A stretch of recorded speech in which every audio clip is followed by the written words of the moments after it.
Махидевран вела более или менее спокойную жизнь в Манисе до того, как Сулейман стал султаном в 1520 году. Гарем из Манисы прибыл в Эскисарай в конце 1520 года или начале 1521, и Махидевран узнала о фаворитке Хюррем, которая ждала ребенка. Это не удивило ее, так как Сулейман никогда не имел только одну женщину. В холодных тенях дворца Манисы Махидевран старалась не поддаваться страху, который рос в ее сердце. Сулейман, хотя и был ее любовью, стал для нее загадкой. В ее глазах он все еще был юным шахзаде, олицетворяющим надежды и мечты. Но за каждой из его улыбок скрывались сомнения и измены.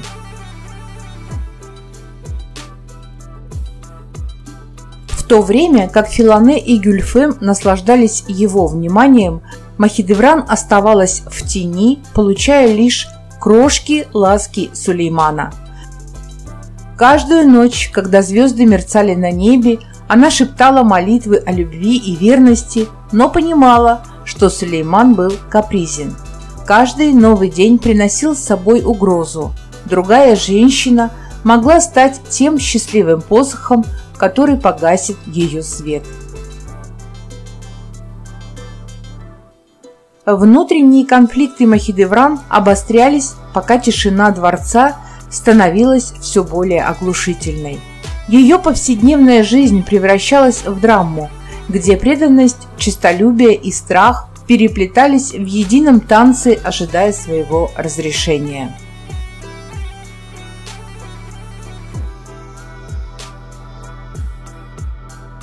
Друзья, очень хочу верить, что мои истории вам нравятся. Потому ваша подписка, лайк, комментарий и репост – лучший подарок для меня.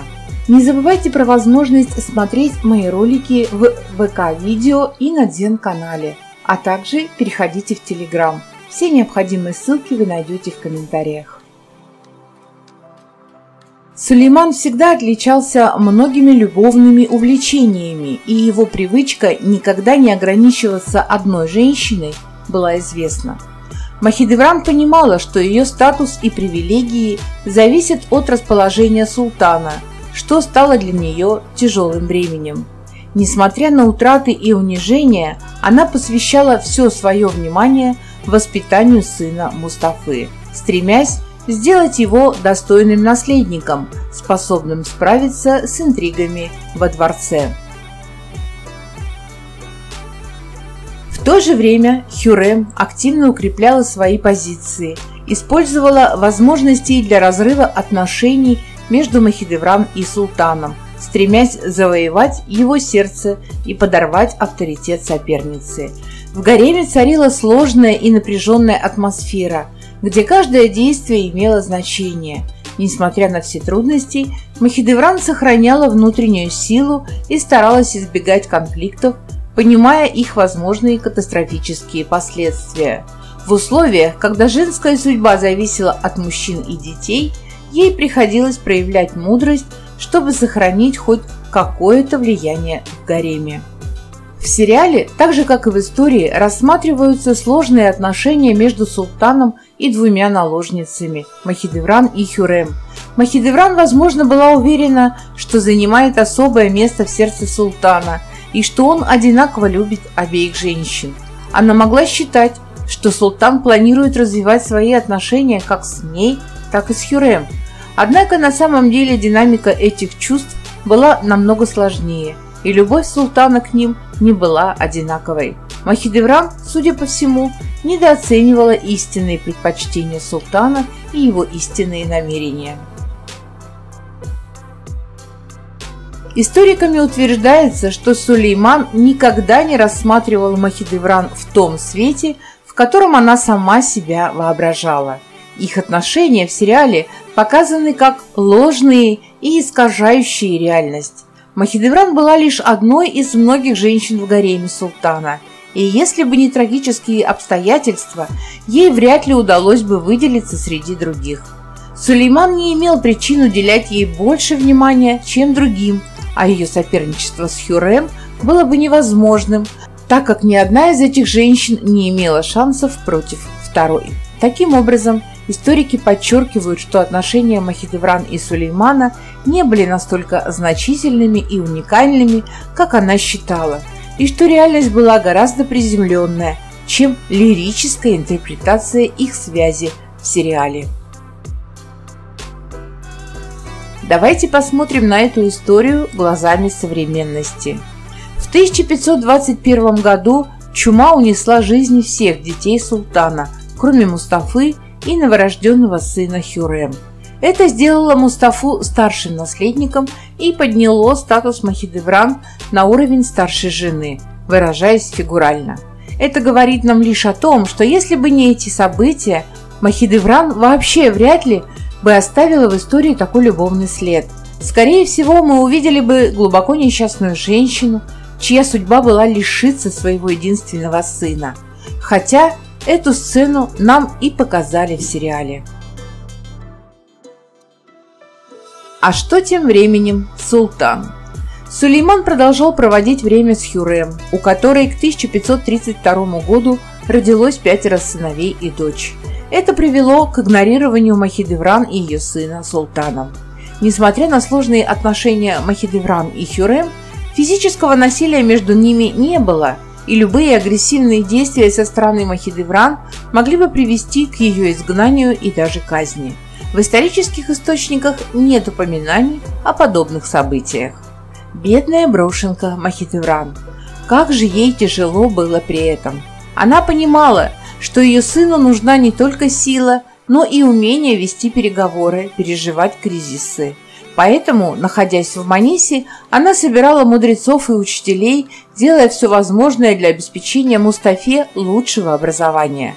Каждое занятие, каждая беседа становились для нее возможностью вложить в него не только знания, но и стойкость характера. Тем временем Хюррем, завоевывая расположение султана, не упускала возможности ослабить позиции Махидевран. Она шептала ему сладкие слова, восхваляя его мудрость и величие, стараясь убедить его в том, что только она способна продолжить его династию. В то же время ее действия незаметно формировали общественное мнение о сопернице, заставляя султана сомневаться в истинной преданности Махидевран.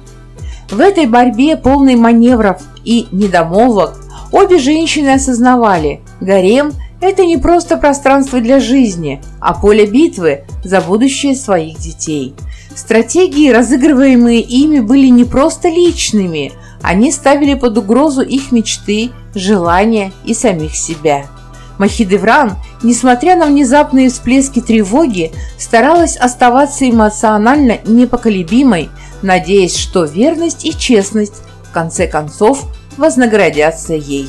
Но, увы, этого не случилось. Итак, к Махидевран пришла расплата. Все время думаю, за какие такие грехи. Остатки жизни Махидевран прожила в Бурсе, оставаясь вдали от дворцовых интриг.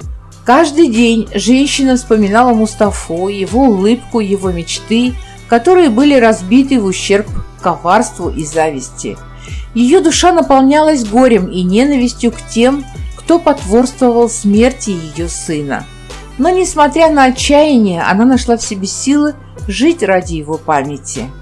В Бурсе ей давали возможность лишь существовать, наблюдая за тем, как жизнь вокруг продолжает идти, не замечая ее пены горечи.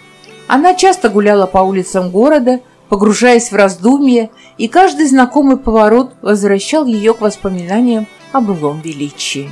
Даже в этом мрачном заточении ее душа искала утешение в воспоминаниях о Мустафе. За что страдала Махидевран? Давайте обсудим ее судьбу в комментариях.